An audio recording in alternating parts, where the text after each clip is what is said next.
தட்டி பார்த்துக்கிட்டோம்னு வச்சுக்கோங்களேன், நம்ம ஆயுசில் 10 வயசு கூடுமா அப்படின்னு அமெரிக்காவில் ஒரு ஆராய்ச்சியில் கண்டுபிடிச்சிருக்காங்க. அதனால் 10 வயசு யாருக்கு எக்ஸ்ட்ரா வேணும்னா, நான் இதை ஏன் அமெரிக்கா ஆராய்ச்சின்னு சொன்னேன்னா அப்போ தான் நீங்கள் நம்புவீங்க. சரியா? யாரும் கிராஸ் ரெலவன்ஸ்லாம் போய் பார்க்க போகிறதில்ல. அப்படி சொன்னால் தான் நம்புகிறேன். நம்மளும் வேறு வேலை இல்லை, கஷ்டம். இந்த மொய்தீன் சார் வந்து ரொம்ப குறும்பு ஜாஸ்தி. அவரே ஒரு நல்ல பேச்சாளர், நகைச்சுவை பேச்சாளர், ஒரு கவிஞர், பட்டிமன்றம் பேசுகிறவர், கவிதைன்னா புத்தகம் வெளியிடுற அளவுக்கு திறன் வாய்ந்தவர். சினிமா லைனுக்கு ஒரு அடி எடுத்து வச்சுட்டு திரும்பி இந்த பக்கம் கோர்ட்டுக்கு வந்துட்டார். அவரை வேறு இடங்களிலே அவரை கேள்விப்பட்டிருக்கிறேன், நேரில் வந்து இன்றைக்கி தான் பார்த்தேன். ஆனால் கொஞ்சம் குறும்பு. உங்கள் படம் கொஞ்சம் அனுப்புங்கன்னாரு. நான் வந்து அமெரிக்காவில் எடுத்த படம், ஐரோப்பாவில் எடுத்த படம் எல்லாம் அனுப்பிச்சேன் ஃபோட்டோ.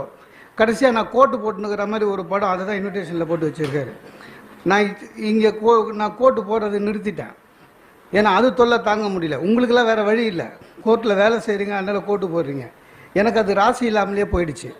இந்த ரோட்டரி கான்ஃபரன்ஸ்லலாம் என்ன பண்ணுவாங்க, மோட்டிவேஷன் கிளாஸில் இப்போல்லாம் டேட்டு கேட்கும்போதே அவன் என்ன கேட்குறான், டேட்டு இருக்கான்னு கேட்குறது இல்லை, கோட்டு இருக்கா வச்சுருக்கியா,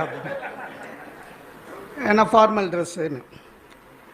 ஒரு மோட்டிவேஷன் கிளாஸுக்கு கோட்டு போட்டு போனேன். 3 வருஷத்துலேருந்து என்னை பார்த்து சொன்னார், சார் நீங்கள் டிவியில் வருவீங்கல்லன்னாரு. பட்டிமன்றத்தை தான் சொல்கிறாரு நினச்சி நான் ஆமாண்ணே, அட்வர்டைஸ்மெண்ட்டில் வருவீங்களே அப்படின்னா. நான் அட்வர்டைஸ்மெண்ட் இதுவரை நடிச்சதில்லை. இல்லைங்களே, என்ன இந்த தமன்னா அஞ்சிகா கூட டான்ஸ் ஆடுவீங்களே நீங்கள் தானே அது அப்படின்னு. இல்லைங்க, எனக்கு ஆசை தாங்க, ஆனால் நான் இல்லை அது. இல்லைண்ணே, யோ சரவணா ஸ்டோர் ஓனர் தானே நீ அப்படின்னு. அன்னைக்கு கழட்டி வச்சேன் கோட்டை, போடுறதே இல்லை.